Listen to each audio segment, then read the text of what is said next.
नमस्ते बच्चों। छठी कक्षा के सभी बच्चों का आज मैं यहाँ पर स्वागत करता हूँ। बच्चों, पाठ 8वां जन्मदिन देखने जा रहे हैं हम। इसके लेखक है प्रेम स्वरूप श्रीवास्तव। जन्मदिन मनाना सभी बच्चों को बहुत अच्छा लगता है ना। हम साल भर में एक दिन अपना जन्मदिन मनाते हैं और जन्मदिन का साल भर से इंतज़ार करते हैं। और जब जैसे जैसे हमारा जन्मदिन पास आता है, हम सभी अपने मित्रों को, दोस्तों को कहते हैं कि आज मेरा दिन अभी आने वाला है, कल मेरा जन्मदिन है, मेरा जन्मदिन ऐसा ऐसा मनाएंगे, पापा मुझे ये देंगे, मम्मी मुझे वो देगी। इस तरह से हम हमारा जन्मदिन मनाने की पूरी तैयारी करते हैं और जन्मदिन के दिन सभी अपने दोस्तों को बुलाकर अपना जन्मदिन मनाते हैं। लेकिन आज जो हम ये पाठ पढ़ने जा रहे हैं, इस पाठ में हमें प्रेम स्वरूप श्रीवास्तव जी कुछ अलग ही तोहफा देने वाले हैं। सभी बच्चों को, सभी लोगों को ये तोहफा यहाँ पर देने वाले हैं। देखते हैं पाठ 8वां जन्मदिन। पहले हम इसके लेखक जो है प्रेम स्वरूप श्रीवास्तव, इनका परिचय देखेंगे। जन्म 11 मार्च 1929 को खरौना, जौनपुर, उत्तर प्रदेश में हुआ है। इनकी प्रमुख रचनाएं हैं विविध बाल कहानियाँ, बाल नाटक, लेख, रूपक आदि। आपका परिचय है। आप पिछले 6 दशकों से साहित्य सृजन से संलग्न हैं, यानी कि 6 दशकों से, यानी कि 60 साल से ये साहित्य सृजन से जुड़े हुए हैं। प्रस्तुत कहानी में पानी के महत्व को बताकर उसकी बचत की ओर ध्यान आकर्षित किया है। तो हम जो कहानी देखने जा रहे हैं, इस कहानी में लेखक ने हमें पानी का महत्व क्या है यह बताने की ओर हमारा ध्यान आकर्षित किया है। आगे क्या दिया है देखिए। मैं कौन हूँ, मैं कौन हूँ। सूचना, निर्देश, आदेश, अनुरोध, विनती के वाक्य विराम चिन्ह सहित पढ़ो और समझो। तो वाक्यों के कुछ प्रकार होते हैं, उनमें से 5 प्रकार जो हैं यहाँ पर हमें दिखाई दे रहे हैं।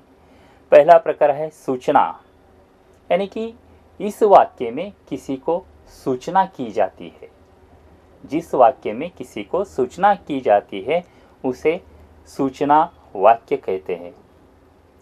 दूसरा प्रकार है निर्देश, निर्देश वाक्य।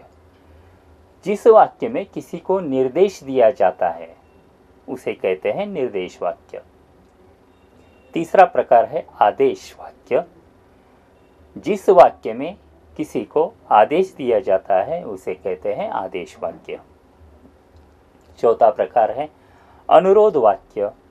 जिस वाक्य में अनुरोध किया जाता है उसे अनुरोध वाक्य कहते हैं। और 5वां प्रकार है विनती वाक्य। जिस वाक्य में विनती की जाती है उसे कहते हैं विनती वाक्य। तो यहाँ पर पहला वाक्य है बगीचे के फल फूल तोड़ना मना है। बगीचे के फल फूल तोड़ना मना है। तो ये कौन सा प्रकार है? सूचना। यहाँ पर सूचना दी गई है। आप जब भी बगीचे में जाते हैं तो वहाँ पर सूचना लिखी होती है, बगीचे के फल फूल तोड़ना मना है, यहाँ कूड़ा कचरा डालना मना है। तो ये जो प्रकार है ये सूचना वाक्य प्रकार है। दूसरा जो प्रकार है, जैसे फल सब्जी लेकर घर आओ, फल सब्जी लेकर घर आओ, निर्देश दिए हैं, किसी को निर्देश दिए, राजेश तुम ये झाड़ू पोंछा कर लो। यहाँ पर क्या दिया है? निर्देश दिया है। तीसरा प्रकार है चंदा मामा बाल पत्रिका पढ़ो। चंदा मामा बाल पत्रिका पढ़ो, आदेश दिया है इस वाक्य में, इसलिए ये वाक्य का प्रकार है आदेश वाक्य, है ना। राजू तुम पढ़ाई करते बैठो, राजू को क्या किया है? आदेश दिया है। चौथा वाक्य है अपनी कृपा दृष्टि बनाए रखे। हे भगवान अपनी कृपा दृष्टि बनाए रखे, अनुरोध किया है। क्या किया है? अनुरोध किया है। हम भगवान से दुआ मांगते हैं, तो अनुरोध किया। 5वां वाक्य है, बच्चों ने कहा कृपया हमें अंतरिक्ष के बारे में बताएं। ये किसी से विनती की है, किसी से क्या किए है, विनती की है, कृपया हमें अंतरिक्ष के बारे में बताओ। तो इसे विनती कहते हैं। हम किसी से विनती भी करते हैं, सर हमें ये कहानी बताओ, हमारी विनती है। तो इस तरह के जो वाक्य हैं ये विनती प्रकार के हैं। तो मैं कौन हूँ, सूचना, निर्देश, आदेश, अनुरोध और विनती के आधार पर ये 5 वाक्य हमें बताए। चलो तो फिर हम हमारी कहानी की ओर बढ़ते हैं, हमारी कहानी देखते हैं। पहले तो हम कहानी पढ़ेंगे, ठीक तरह से देखिए, आपके सामने किताबें होंगी। गर्मी पड़ने लगी थी, धीरे धीरे उसके तेवर तीखे हो चले। सूरज आग बरसाने लगा, मगर इन सब से बेखबर बबलू अपने में ही मस्त था। उसे बाथरूम में घुसे आधा घंटा हो चुका था। शावर के नीचे उसकी धमा चौकड़ी मची हुई थी। कभी तो वह शावर के साथ नल की टोंटी भी खोल देता। अंत में माँ को ये चिल्लाना पड़ा, बबलू क्यों इस तरह पानी बर्बाद कर रहे हो? माँ, मैं ऐसा कुछ भी नहीं कर रहा हूँ, मैं तो बस नहा रहा हूँ। इस गर्मी में मेरा मन तो करता है कि घंटों नहाता रहूं, बबलू बोला। तो यहाँ पर लेखक हमें समझाना चाहते हैं कि गर्मी के दिन थे और धीरे धीरे गर्मी जो है तेवर तीखे हो चले, मतलब गर्मी बढ़ती जा रही थी। सूरज आग बरसाने लगा, यानी कि सूरज की रोशनी भी तेज होने लगी। लेकिन इन सब में बबलू जो है, बबलू अपने ही मन में मस्त था और वो अपने बाथरूम में घुसा था और वहाँ पर आधा घंटा हो चुका था और शावर के नीचे उसकी धमा चौकड़ी मची हुई थी। धमा चौकड़ी मचाना मतलब यहाँ पर मस्त में रहना, मस्ताना करना। तो शावर के नीचे पानी में वो मस्ताना कर रहा था। अंत में माँ को ही टांग अड़ानी पड़ी, चिल्लाना पड़ा कि इस तरह पानी बर्बाद क्यों कर रहे हो? किसने कहा? माँ ने। किससे कहा है? बबलू से कहा, क्यों इस तरह पानी बर्बाद कर रहे हो? उस पर बबलू ने कहा, मैं ऐसा कुछ भी नहीं कर रहा हूँ, मैं तो बस नहा रहा हूँ और इस गर्मी में मेरा मन तो करता है कि घंटों नहाता रहो। है ना, गर्मियों के दिन बहुत गर्मी होती है, तो हम ठंडा पानी जब हमारे ऊपर लेते हैं, शरीर पर लेते हैं, तो बड़ी सुकून सी मिलती है। आगे देखिए, बबलू की इस आदत से उसके माता पिता दोनों परेशान थे। वह मंजन करते समय देर तक पानी बहाता रहता। स्कूल में भी उसे अपनी इस आदत के कारण डांट खानी पड़ती। वह वहाँ के नल की टोंटी भी अक्सर खुली छोड़ देता। तो बबलू जो है इसकी इस हरकत से बहुत परेशान थे और स्कूल में भी उसके जो शिक्षक थे वो भी परेशान थे और हमेशा वो क्या करता, स्कूल में भी नल की टोंटियाँ खुली छोड़ देता और पानी बह जाता, तो इससे डांट भी उसे खानी पड़ती थी। एक पानी की ही बात नहीं थी, बिजली के साथ भी यही होता।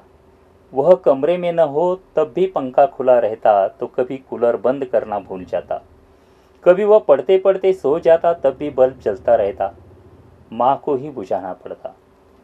तो ये आदतें जो हैं उसकी बहुत ही खराब थी। पानी के ही बारे में नहीं बल्कि बिजली के साथ भी ऐसा ही करता था। पंखा खुला ही छोड़ देता था, बंद नहीं करता था, कूलर चालू रखता था, बंद नहीं करता था, पढ़ते पढ़ते जब सो जाता था तब भी बल्ब बंद नहीं करता, माँ को ही बंद करना पड़ता था।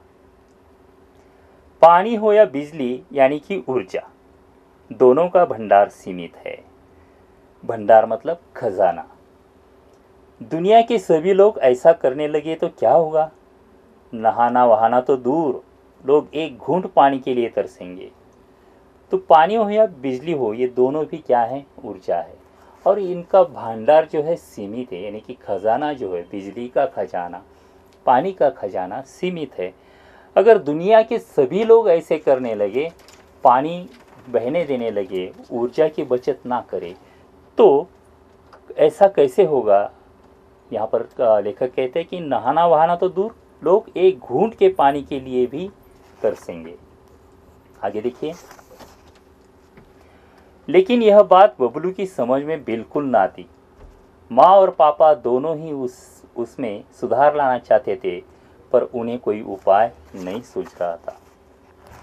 उस दिन शीला मौसी की बेटी पूजा का जन्मदिन था। जन्मदिन किसका था? प्रश्न पूछा जाएगा एक वाक्य में आपको। जन्मदिन किसका था? शीला मौसी की बेटी पूजा का जन्मदिन था। उन्होंने सबको खाने पर बुलाया था। शाम को सब उनके यहाँ पहुंच गए, पर बबलू को वहां पसरा सन्नाटा देख बड़ा आश्चर्य हुआ। सन्नाटा छाना मतलब बिल्कुल शांति रहना। मेज पर भोजन लगा हुआ था। गुब्बारे और रंगीन झालर भी सजे हुए थे, पर कमरे में बिजली की रोशनी नहीं थी। कूलर और पंखा भी नहीं चल रहे थे। केवल दो एक मोमबत्तियां का धीमा प्रकाश फैला हुआ था। सब गर्मी से परेशान नजर आ रहे थे। शीला मौसी का आपने देखा कि शीला मौसी की जो बेटी है पूजा, उसका जन्मदिन था, और वहाँ पर जन्मदिन पर जाने के बाद वहाँ पर देखा बबलू ने, सब सन्नाटा छा हुआ था, सभी और शांति थी। किसी घर में लाइट नहीं जल रहा था, बल्ब नहीं जल रहे थे, गुब्बारे रंगीन सभी सजे हुए थे, लेकिन कूलर पंखा कुछ भी नहीं चल रहा था। बस एक दो मोमबत्तियाँ धीमी सी वहाँ पर प्रकाश फैला हुआ दिखाई दे रही थी। शीला मौसी ने बताया, गर्मी बढ़ जाने से बाहर तमाम जगहों पर बिजली का भार बढ़ गया है, इसलिए कंपनी ने अपने यहाँ भी आज से कटौती शुरू कर दी है। आज कॉलोनी के इस ब्लॉक में कटौती हुई है, फिर बारी बारी दूसरे ब्लॉकों में कटौती करेंगे। इससे क्या, हम पूजा का जन्मदिन तो हंसी खुशी से मनाएंगे ही। फिर पूजा की माँ ने आरती उतारी और मिठाइयाँ बांटी। हैप्पी बर्थडे के बोल सभी के मुंह से निकल पड़े। धमा चौकड़ी के बीच बच्चों ने गुब्बारे फोड़े। सभी गुब्बारे और टॉफियों पर टूट पड़े। कुछ देर के लिए सब गर्मी की परेशानी भी भूल गए। तो यहाँ पर शीला मौसी ने जो कारण बताया है, लोड शेडिंग, हमारे यहाँ भी लाइट चली जाती है ना, 2-2 3-3 घंटे का लोड शेडिंग होता है।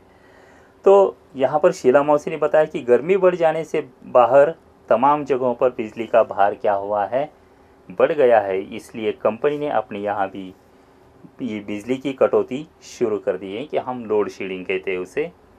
और आज कॉलोनी के इस ब्लॉक में कटौती है, फिर बारी बारी दूसरे ब्लॉकों में भी कटौती करेंगे, और इससे क्या, हम तो जन्मदिन मनाएंगे ही। और हैप्पी बर्थडे करके सभी ने जन्मदिन मनाया। कुछ देर बाद शीला मौसी बोली, अच्छा बच्चों, अब धमा चौकड़ी बंद करो, सबका खाना लग गया है, आओ जल्दी करो। सब खाने की मेज पर पहुंच गए। इस बीच बबलू को बहुत जोरों से प्यास लग गई, मगर शायद पानी न होने से सभी के गिलास आधे ही भरे हुए थे। बबलू एक घूंट ही सारा पानी गटक गया, पर इससे उसकी प्यास नहीं बुझी। फिर भी वह खाने में जुट गया। 2-4 कौर भीतर जाते ही उसकी प्यास और भड़क उठी। वह प्यास से बेचैन हो उठा। गर्मी अलग परेशान कर रही थी। वह पानी पानी चिल्लाने लगा, लेकिन पानी का जग खाली पड़ा था।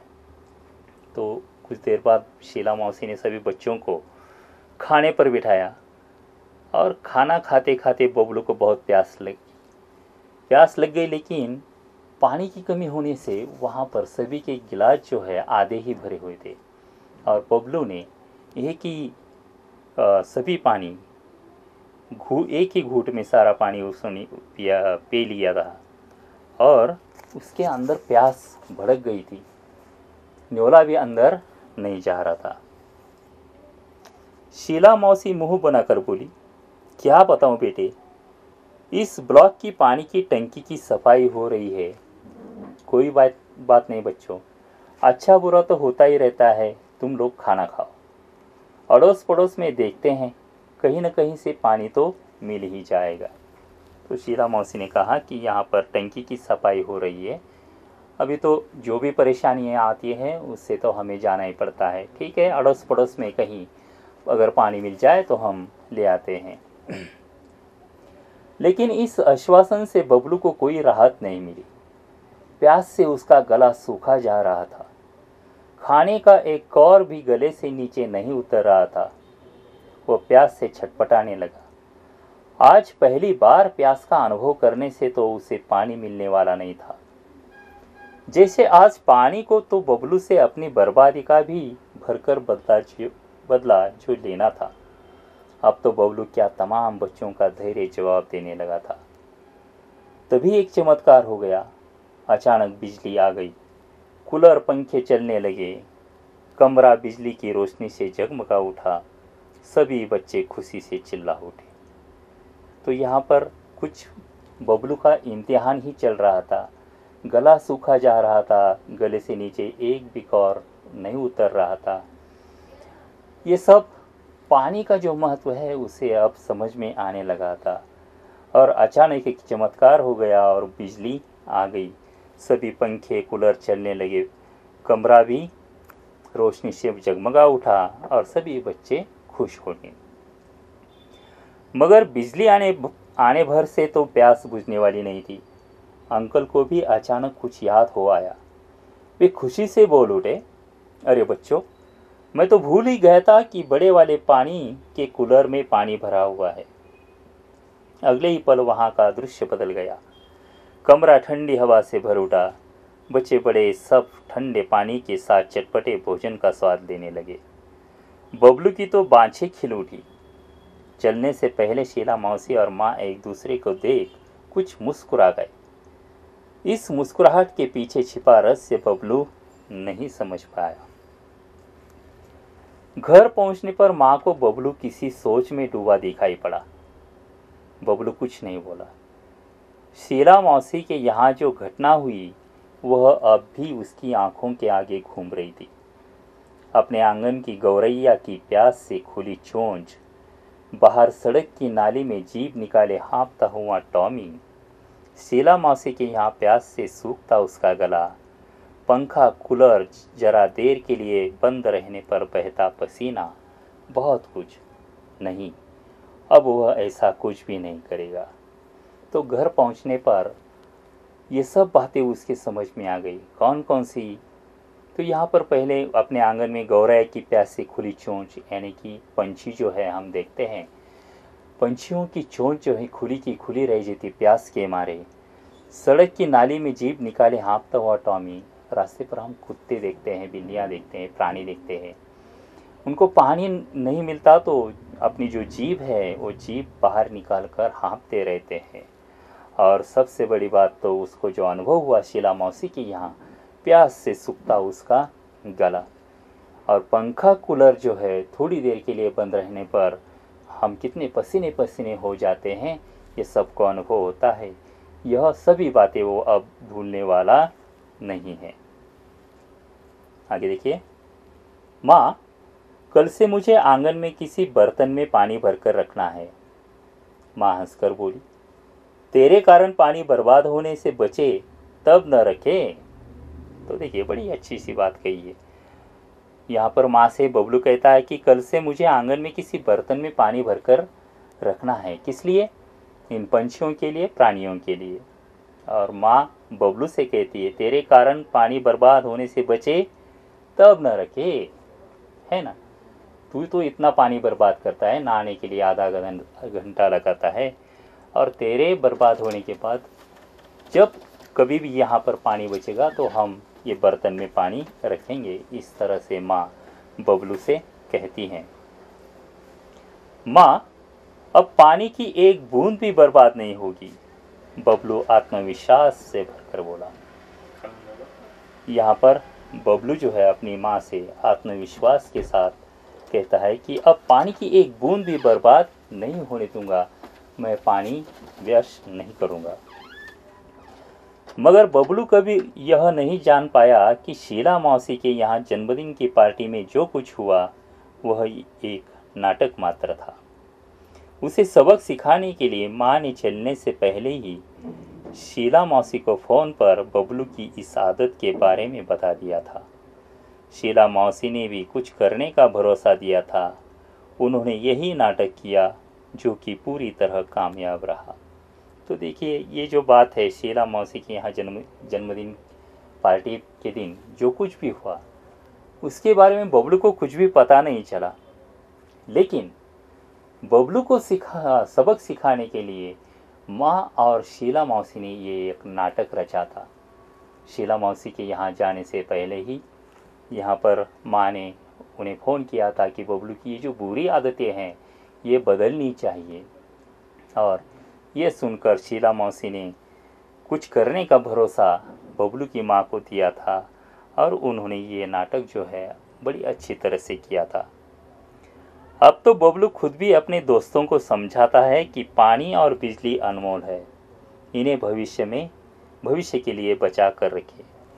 तो इससे सबक सीखने के बाद ये बबलू जो है, बबलू अपने मित्रों को, दोस्तों को भी समझाता है कि ये पानी और बिजली जो है अनमोल है, इसका खजाना सीमित है, तो हमें इसे भविष्य में बचा कर रखने के लिए बड़ी सावधानी से यहाँ पर इस्तेमाल करना चाहिए। तो इस तरह से ये कहानी है। मैंने समझा, क्या समझा? इस कहानी से आप क्या समझना चाहते हैं? इस कहानी से हमें ये समझ मिलती है कि बबलू जो है, बबलू नाम का एक लड़का जो है बड़ी शरारती है। पानी ऊर्जा बचत का उसे कोई लेन देन नहीं है। बाथरूम में नहाने जब जाता है तो आधा घंटा शॉवर चालू रखता है, नल चालू रखता है। स्कूल में भी जाकर स्कूल की टोंटे चालू रखता है, पानी बर्बाद करता है। इतना ही नहीं, घर के पंखा, कूलर, बल्ब, इसके बारे में भी कभी ध्यान नहीं देता। पंखा चालू रहता है, कूलर चालू रहता है, बल्ब चालू रहता है। तो ये जो सबसे बड़ी बात जो है, पानी, ऊर्जा, ये सीमित है, इसका भंडार जो है सीमित है। इसे हमें बर्बाद नहीं करना चाहिए। हमें जितना चाहे उतना ही इस्तेमाल करना चाहिए, बर्बाद नहीं करना चाहिए। अगर हम अब इसकी बर्बादी करेंगे तो आने वाली पीढ़ी को पीने तक घूंट भर पानी भी नहीं मिलेगा। अब शब्द वाटिका में देखिए, नए शब्द जो है, बर्बाद करना मतलब नाश करना, भंडार, खजाना, सन्नाटा, गहन शांति, तमाम, सभी, भरोसा, विश्वास, कामयाब, सफल, मुहावरा पे धमा चौकड़ी मचाना, धूम मचाना। अब भाषा की ओर चलते हैं।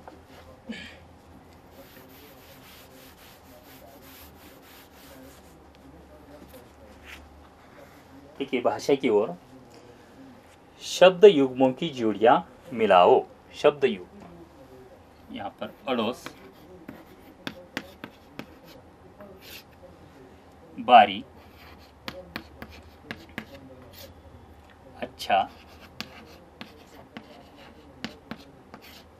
नहाना, हंसी,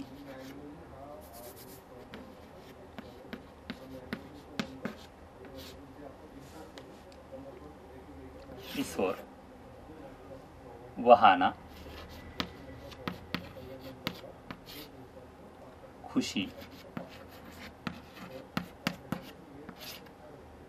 बारी, पड़ोस,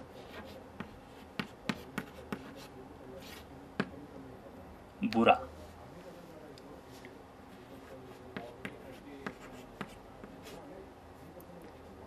तो देखिए, शब्द युग्म हमें क्या करना है? शब्द युग्म देखना है। अड़ोस, अड़ोस को पड़ोस, अड़ोस, पड़ोस,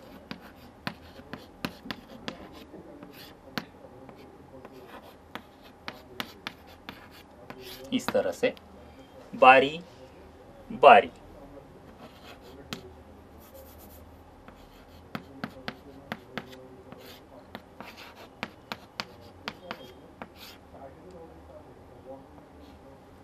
अच्छा, बुरा, अच्छा,